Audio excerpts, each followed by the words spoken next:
Welcome back to the Referral Mastery course. We're into session 6 of the course. Today we're going to look at handwritten notes.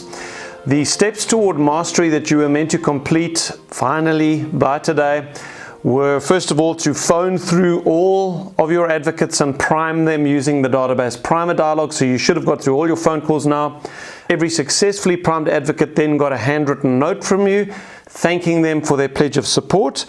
And then I also recommended that you start planning out your monthly newsletter for the next 12 months. And I gave you that ChatGPT script, all the prompts that you can paste in, together with a little video showing you how you can actually design the item of value yourself using PowerPoint or Keynote.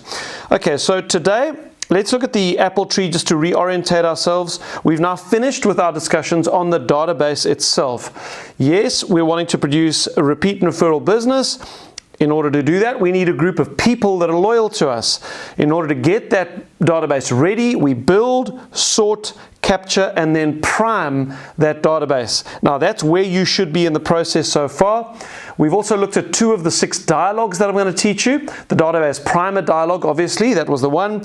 And then the other is a slight variation of that, the database filter dialog. And that's the one we spoke about last time. When you're meeting people consistently, and you should set yourself a goal of how many people that you add to your database every week. Like, I'm going to add 10 people to my database every week. I'm going to use that database filter dialog. Hey, if you were buying or selling your home, you had a friend or a family member who was, do you have an agent you'd refer them to? If they say no, you say, great, I've got a program. I keep people informed about what's happening in the property market. I'd love to keep in touch with you. How does that sound? Get their contact details. Okay, so your apple tree should look like that now if you're keeping it up to date. Today we are going to shift our attention over to the written communication tools, and I'm going to start teaching through those one by one. And the first tool we're going to look at is handwritten notes.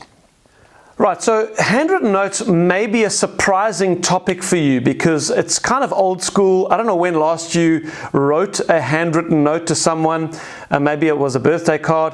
I don't know when last you got a handwritten note from someone that wasn't a birthday card, just kind of out of the blue, a handwritten note saying thank you for something, or just saying how much they love you, or whatever the case may be. And if you have received a handwritten note in any time that you can remember, how did that make you feel? And it's a weird thing because handwritten notes really do touch us. They make us feel very affirmed and loved and appreciated. And what I'm going to do is get you, hopefully as a business discipline, to begin using handwritten notes as one of the stock standard tools in your arsenal to be able to build relationships with people. So understand and apply this simple principle. There is no more powerful way to continually develop relationships with your advocates than to be sending personal handwritten notes regularly. And I say that from a number of perspectives. First of all, when someone gets a note from you, it has such a disproportionately strong impact on them emotionally when you compare it to how much it costs. How much is a handwritten note? You know, if you buy bulk handwritten notes, or even black and white, if you have them produced just with your little logo on them, that's fine. They don't have to be fancy. How much is each note going to cost you?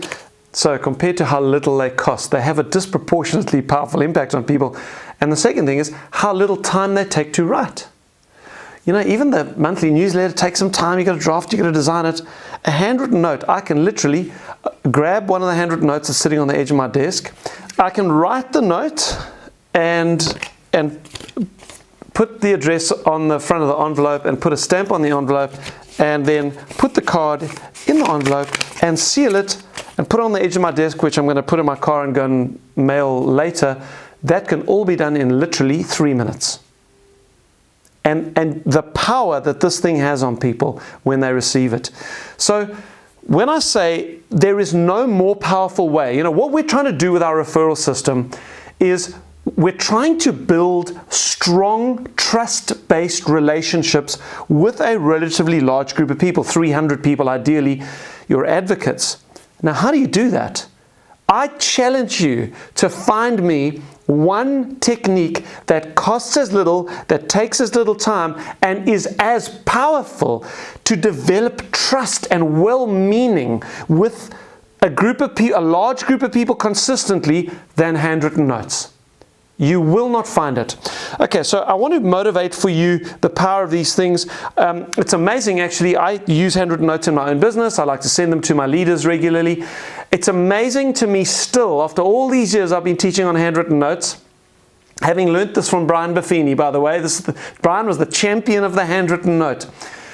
It still amazes me when I send a note how often I get a WhatsApp now with a photograph of my note and a little thank you in the WhatsApp or the text message that they send me. So they read the note, it makes them feel so good, they take a pic of it with their phone, and then they send me a message with the picture saying, hey, look what arrived today, thank you so much, it means the world to me.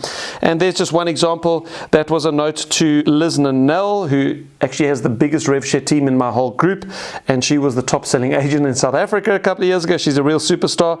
She just sent me the little picture of my note, and in her message she said, look what I received today. Super special. Thank you, my friend. I appreciate it. Then, very similar, here's a picture from Brad Neal. Brad is in the top selling agents in the whole of South Africa. We got at this point 1,300 agents, and he's one of the top selling agents. He's probably the best guy on open houses that I've ever met. And I've met tens of thousands of estate agents. He's incredibly strong with open houses, and he makes a fortune doing them. I sent him a little note, and he sent me the same. A pic. I'm not prompting this. These are just people deciding, hey, I want to take a photograph of this note, and I want to send it back to Stephen and say, thank you so much. I received it. It's just amazing how this touches people when you send them a handwritten note. Okay, so why do handwritten notes work so well? Let's just talk about that for a second. Well, they cut through every cocoon. Now, what is the opposite of someone coming to trust you? Remember, know, like, trust. That's what we're trying to build. Well, the total opposite of someone trusting you is someone who pushes you away and separates themselves. They protect themselves from you so you can't get through to them because they do not like you or trust you. Cocooning is a sociological phenomenon whereby people separate themselves from unwanted influence from people they don't know or people they don't want to hear from. Well, there are many examples of how people cocoon, how people separate themselves from unwanted intrusions into their life. And the first one is the physical cocoons. Physical cocoons are literally physical barriers that people put up between themselves and you. So I don't know what things are like in your neighborhood, but in my neighborhood there are high walls around every house. Door knocking is not what it used to be. You can't actually get to people's front door anymore. You've got to press the intercom button outside their front gate and kind of wait for someone to answer it, and generally they just kind of scurry you away. You don't even get to see the person face to face. That's a physical cocoon. And as we're going to see, handwritten notes cut through every one of the cocoons, including the physical cocoons. Handwritten notes are always opened. They're always opened. Can you imagine someone going through the mail at night, as we all do, standing over the trash can, and you're just throwing half the stuff away because it's just junk email in your mailbox, and you come across an envelope, there's a handwritten address on the front, there's a stamp, old school stamp, and I can feel there's a card inside. Can you imagine someone just going, and throwing it away? It will never happen. They are going to open this and see what it's all about. The next type of cocoon that people have in their lives are the intellectual cocoons. Intellectual cocoons are people saying, okay, you might force your way in to my field of vision, like a billboard on a freeway, for example, like banner ads on a website, like social media ads in your social media feed. They do force their way in, so they've kind of broken through the physical cocoons. They are now within eyeshot. But what we do is we don't even look at them. We just swipe straight past them, or you don't even look at the billboard on the freeway. You just keep driving. The intellectual cocoons are people saying there are too many messages coming at us. Too many real estate agents stuffing stuff in my postbox. Yes, there's a bunch of flyers in my postbox. I'm not even going to read them. How do we get people to actually intellectually engage with the message we have for them? Can you imagine someone, they're going through the trash going through the mail at night, throwing half the stuff away in the trash. They come across the envelope, they open it, okay? Now, the note pops open, kind of pops open automatically almost, and we see there's handwriting in the note, okay? Now, is the intellectual cocoon going to stop this person from reading that? Handwriting, what a waste of time, throw it away. Never in a million years. I don't care what happens to the world. And in fact, the more we go into technology and bulk WhatsApps and bulk SMS and bulk emails and bulk marketing messages, social media just going crazy, the more special this becomes. The more people will think, wow, that is so unusual. And then they read the note. Handwritten notes cut through the intellectual cocoons 100% of the time because they're always read. Then the next type of cocoon is the emotional cocoon that people have in their lives. These emotional cocoons, they stop people from actually feeling warm towards you. You might get your message through to me. You might even get me to listen to your message or hear it because I have to on a YouTube video. I've got to sit and listen to the ad for the first 5 seconds before I can skip. You're going to get through the physical and the intellectual cocoons, but you know what? I don't like you, I don't trust you, and I'm not going to buy what you're selling.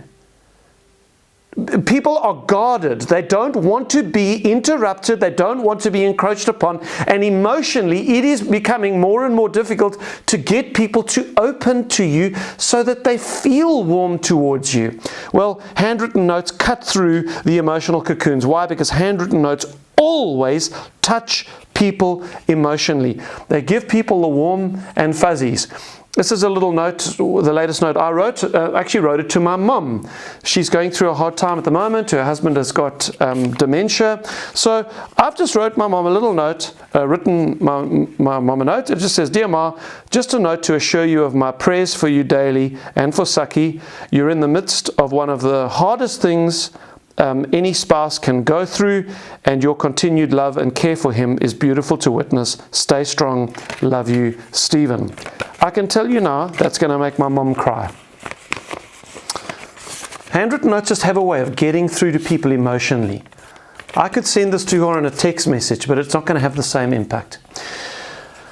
And then the final cocoon I want to talk about is the elimination cocoon. Okay, so yes, we can get our information through to people and perhaps they even read it and they feel nice about us, but you've reached the gold standard. If you can get the message you sent to someone once to stay with them for a long period of time. Because even if you get like a flyer of your latest listings or the latest sold properties and you send that out to your market, and they might pay to it because they're curious as to see like who sold what in the area. But what's going to happen by the time the sun goes down that night, that thing is going in the bin. What we want is for them to stick it on the fridge and keep it for the next 6 months so that every time they look at it, they think of you. Well, this is the weirdest thing about handwritten notes. When people have read the handwritten note and they've enjoyed the emotional impact it's had on them, it's made them feel special, it's not like a fast food meal where you've opened the container, you've eaten what's inside, now you throw the container away. It's not like that. Somehow the emotional impact this has had on them is still tied to the physical thing itself. And it's special to them and they can't throw it away. They get this guilt kind of feeling. They can't throw this away. It's so special. And so where does it go? It goes on the bookshelf. It goes on the fridge. It goes on the top of the computer. And I've often visited people and my note is still on their fridge 6 months after I sent it to them. So handwritten notes are often only thrown away months after they are received. Okay, so you might be having what I've always called a spasm of enthusiasm right now about, and I hope you are, about handwritten notes. I hope I've inspired you that these are the most incredible tools for real estate agents for whom building trust is a huge thing in their area. If you can consistently send a batch of notes every single day as part of the disciplines of your life, I'm telling you, you keep that up for a year, 2 years, 3 years, it will make you a fortune because so many people will be loyal to you because of the impact these things have had. So you might be having a spasm of enthusiasm. I'm going to buy some notes. I'm going to write some notes tomorrow. Okay, that's good. I'm glad. But Here's the cold, harsh reality of becoming successful with these things.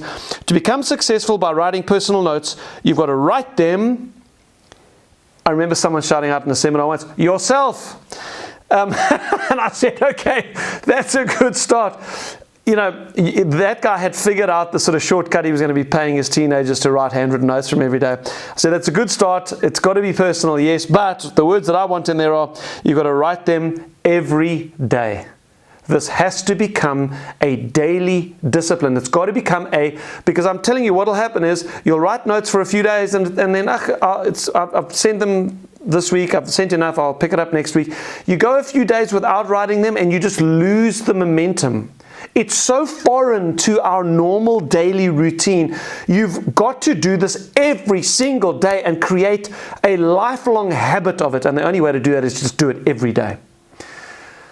Okay, so steps toward mastery. For the next 2 weeks, I'm going to challenge you to do a specific exercise. You can forget about the rest of the referral system. For the next 2 weeks, here's what I want you to do. Number one, buy a stash of note cards with envelopes.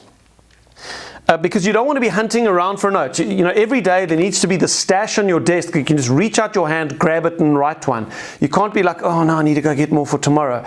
Get a whole stash of them. You can even have them produced yourself. Black and white is fine. Doesn't have to be fancy. It's the thought that counts with notes. So buy a stash of note cards and envelopes.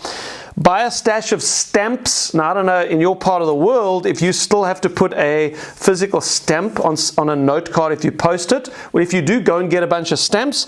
And then my big goal for you over the next 2 weeks is write 5 handwritten notes every day for the next 2 weeks. Write 5 a day, every day for the next 2 weeks, 5 days a week. Okay, so 5 times 5 is 25 in the first week, 25 in the second week. That means by the time you watch the next video, you would have sent out 50 handwritten notes.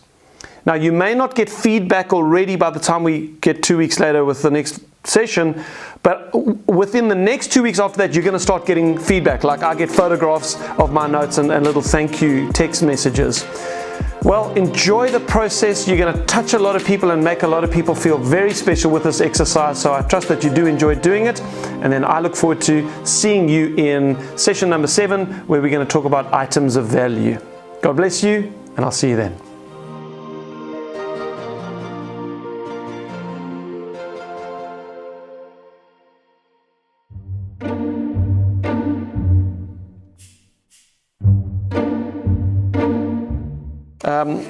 You know, not a lot of money compared to how much it's going to impact the person you send it to. And then the second thing is how much time it takes. Goodness me.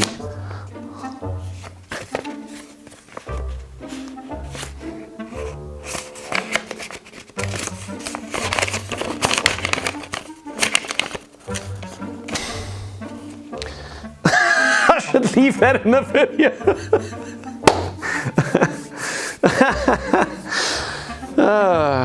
And the amount of frustration they cause you. I can write the note.